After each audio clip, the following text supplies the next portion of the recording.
So we're back with more Screw Attack. This is Sephiroth versus Vergil, Final Fantasy versus Devil May Cry.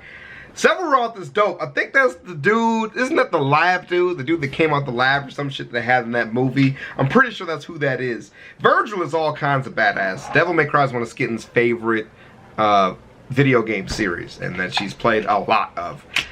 So let's get into this. Of course, we're going to do some debunked videos afterwards and do some people checking up on the math. I think they do their own Q&A to like defend their own choices later on. We might get into that later in the week, but let's get into it, man.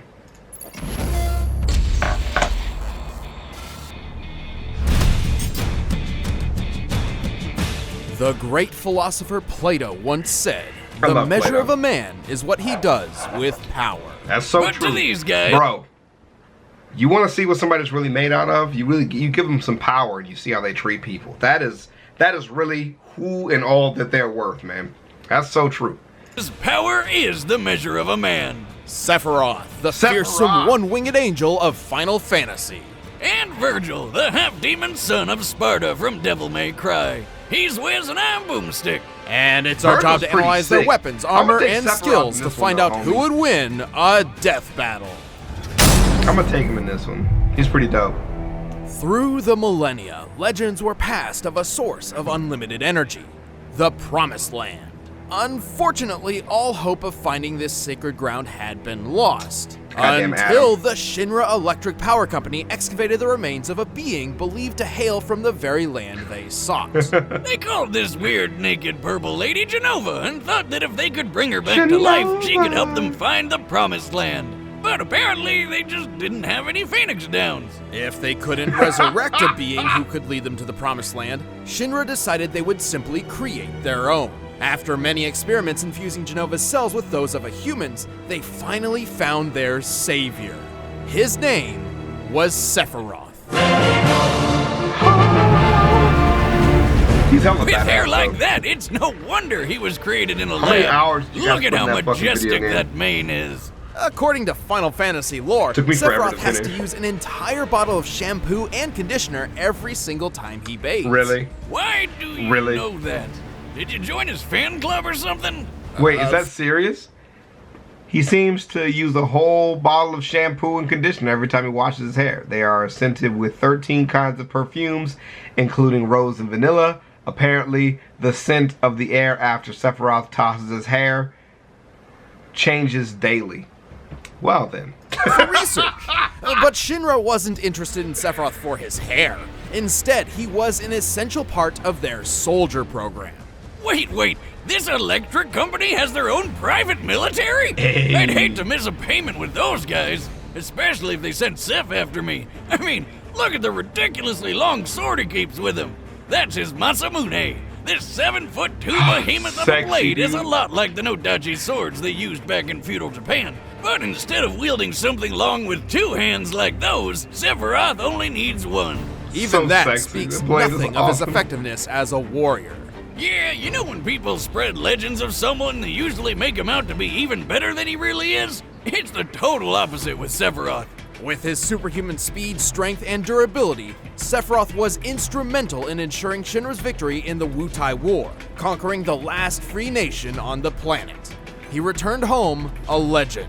But all those warm, fuzzy feelings of victory didn't last long. While on a mission to the town of Nibelheim, Sephiroth found a bunch of books on the Jenova project. That's when he discovered he was a secret science project the whole time. I watched a speed run of that Final Fantasy thing during ADGQ and drove him took mad. like hella hours. In a rage, he annihilated Nibelheim, but was stopped by a mercenary named Cloud Strife. Sephiroth was impaled by the Buster Sword and fell to his death.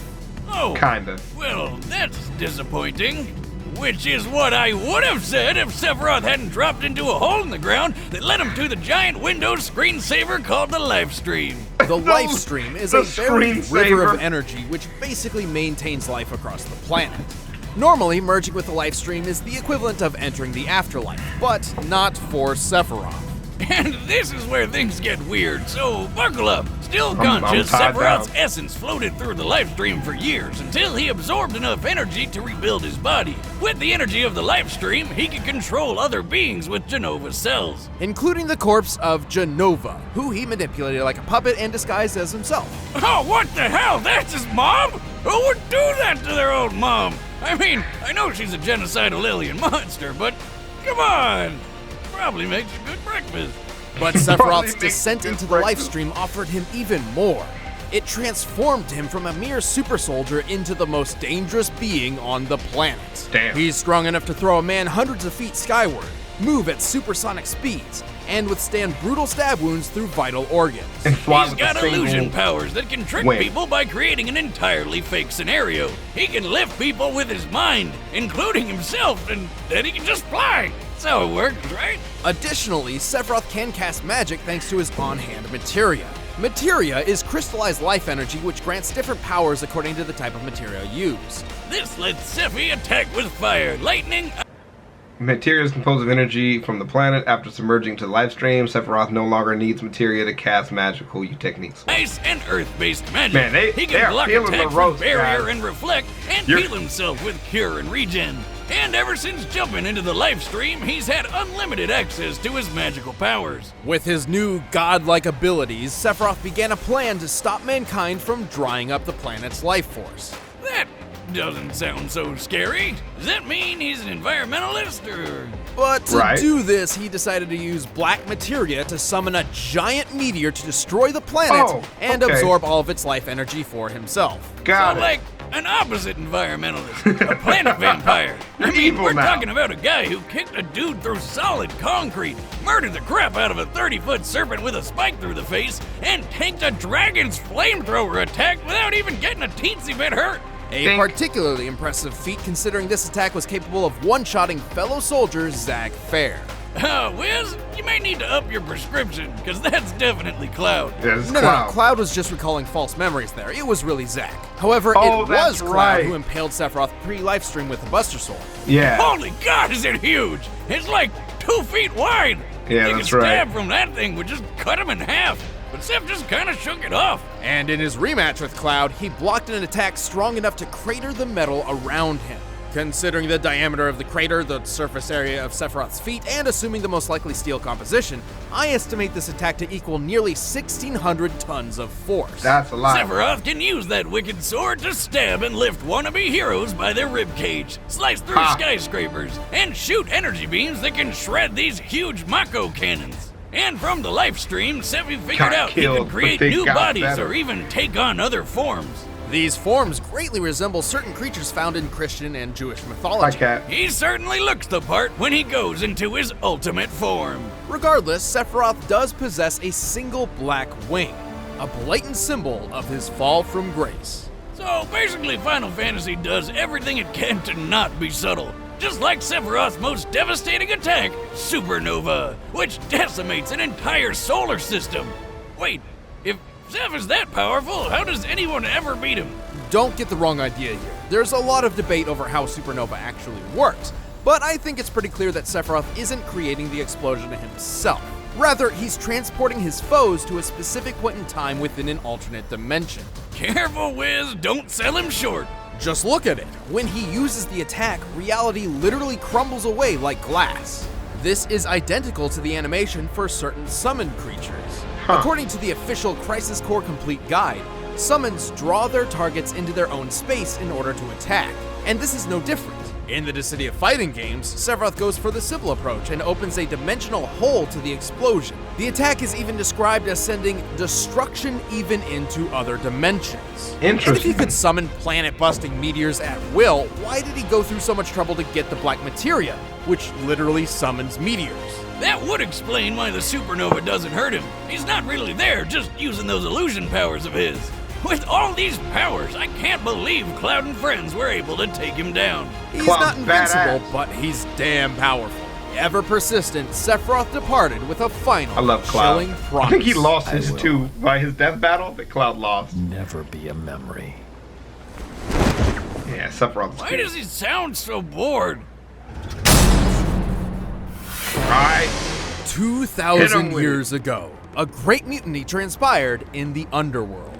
The demon warrior Sparta rebelled against his evil master, Mundus. To protect the world, Sparta did his best to seal the connection between hell and earth. But then Sparta got lonely, or maybe it was just a sausage fest in there. Either way, he snuck out of hell long enough to knock up this chick named Eva. And she popped out a couple of awesome demon slayers. Nice choice.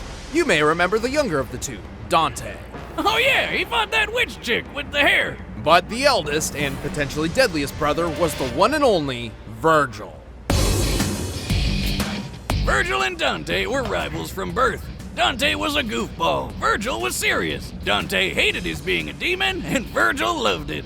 It's that classic odd couple scenario. But then one fateful day, in an act of vengeance against the late Sparta, a group of rogue demons separated the two brothers and killed their mother. Yeah. Vergil was believed to be dead. That's still such a but good in reality, story, Vergil survived and set out on his own path to seek his father's immense power for himself. And he's 100% equipped to be a butt-kicking demon slayer just like his pops. As a half-demon, Vergil can jump several times his own height, move at supersonic speeds, and heal himself quickly, kind of like that Wolverine guy. He can tough out getting stabbed through the lungs, intestines, the heart, body parts I'm pretty sure most people need. Not if my experiment has anything to say about it. You say something, Wiz? I said not if Vergil's abilities have anything to say about it. Well, sadly, for any human demon or human demon who gets in his way, Vergil also happens to carry some extra deadly weapons on hand, including a spiffy katana called Tomato. Yamato.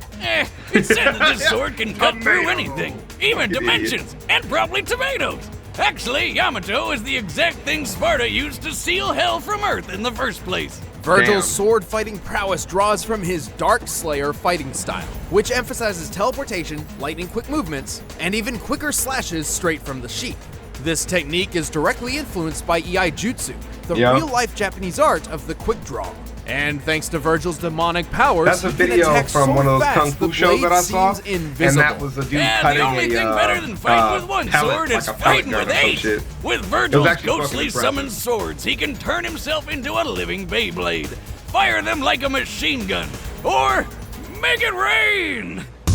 Blades may be Vergil's bread and butter, but if he needs to focus on brute strength, he switches to Beowulf. He can charge up blink-of-an-eye punches and kicks that hit like a cement truck made of lead and KO some of the toughest demons. Were you guys like me when you played this Devil May Cry game and just like found a weapon you liked and just used it all the time, even if it was not the best one for the moment? Because that's all I did. To his demon blood, he can access a form known as Devil Trigger, and this mode amplifies everything. His strength, speed, and healing all get a huge boost, making him several times deadlier than before. Plus, he just looks badass. In his quest to become as powerful as his father, Vergil's abilities skyrocketed. He's taken down dozens of demons in the blink of an eye, and escaped an illusion from the sorcerer Arkham, which makes normal people go crazy. But if anything's gonna show off what a son of Sparta can really do, it's pitting him against his bro. Sure, Vergil can easily avoid Dante's bullets, but why dodge them when you can spin your sword, line them all up, and fire them back? Like a boss. In the same battle, they briefly created a 12-foot diameter open space in a heavy rainstorm with nothing but their swords. Yeah, they talked about that with Dante On average, storms can fill a cubic foot space with as many as 30 raindrops. So, Vergil and Dante must have destroyed 108,000 raindrops in less than a second.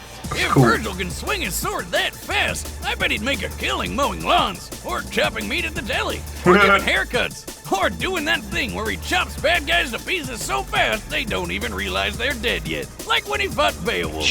The monster, not the weapon. And then he punched him so hard he flew 55 feet up and hit the ceiling. When comparing Beowulf's size to Vergil, he appears to be as large as an elephant. Given what's available, this seems like our best measure of Vergil's strength, but there is one issue. The Devil May Cry series makes frequent use of slow motion to depict the absurdity of these characters, and this could be a similar case. So let's look at another slow-mo feat, the rainstorm fight. At one point, the rain freezes in place for about 2.5 seconds, as Vergil and Dante keep moving, indicating a 14,500% speed increase in real time. Applying the same degree to the Beowulf punch gives us an acceleration speed of about 4,882 feet per second. I tried. With that in mind, we can apply our previous data to deduce the maximum height sans ceiling. and determined Vergil's striking strength to be nearly 720 million That is newtons of finicky force. at best, a lot. but I'll give It to matches Vergil's incredible toughness, too. We already mentioned his super healing factor, but it's even more overpowered than you think. Vergil once got completely cut in half, but healed so fast that it's impossible to even notice. And his regeneration ability can be worn down.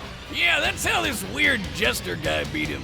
But it takes a lot to pull off, and Vergil can always just use Yamato to hop through dimensions to get away if he wants. Sadly, Vergil never got to rule the demon realm like he wanted. Instead, the Demon Dante's King better. Mundus permanently transformed Vergil into his puppet, irreversibly manipulating his mind in the process. And then Dante kind of, exploded him. But one or two losses against Exploded someone him. who's basically goddamn Satan hardly makes him a weakling. Hell and Earth trembles before the power of Vergil. No, I still like Sephiroth though. That's my homie. Devil May Cry is cool though. I just haven't played the Final Fantasy games for so long, and I'm just never gonna have time to. It take forever to complete. Death battle! Ha! Who is their animation studio? Is it them? Because they're You are awesome. powerful. I can see it. Who are you? Your despair. Hey, let's go! I love Samurai Swords, bro. This shit is like so nice to me. Whoa! Why are you even standing so close? Get some distance, boy! Play 7 feet tall! Goddamn. Whoa! That was sick. That was sick. Oh! Bro, his weapon switches are so clean though. My boy, let's get it. Cut this nigga up. Okay, you're strong. Uh-huh. But are you fast enough? That's a good question. Don't move. Oh! Is he not fast enough? I suppose it can't be helped. Oh! Let's get it! Oh! They're fake. Oh, he Stop figured wasting my time. that shit out quick. Oh my god! Oh! That's quick! You're going down. What the fuck is that, Ethan? Ooh!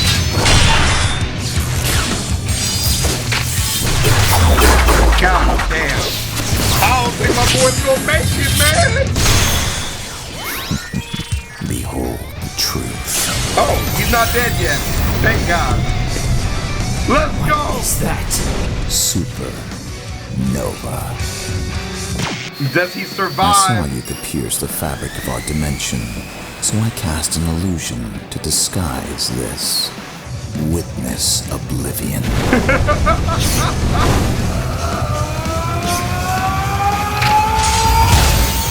Oh! But he hit him though. Afraid. Oh my God, my camera's gonna die. Oh, snap him. Let's go. So you are. My boy! We won one! KO! We finally won one! Extra crispy. These We two were finally got extremely one. powerful swordsmen, but Sephiroth's cunning and stronger abilities led to his victory. Look at Wait a him, minute, lift I his thought ass the up. lore said Vergil's sword could cut through anything. Why didn't it cut through Sephiroth's sword? Yamato was a unique weapon, but its legend clearly exaggerated. On multiple occasions, it's clashed with Dante's blade and even a common rocket launcher without cutting through either, and sometimes requires an exuberant amount of force to cut through tougher material. Oh, but that let's was discuss great. the real facts. Let's Like go. strength. Oh, that was So good. Vergil This with is gonna cut off the Beowulf support could do chapter, 720 Slovakia. Thank million y'all for newtons, coming. right? But I'm there aren't a super lot of fucking good hyped about Sephi this strength shit. feats to compare. I'll First, see y'all let's the next compare one, man. Sephiroth We got to a some fellow other shit we gotta first-class member watch of the though. soldier Somebody's probably fighting gonna hurt my force, who had feelings also been debunking this. experimented on with Genova's God cells. damn. Zach Fair. Remember him? He's the Not Cloud guy who fought that dragon.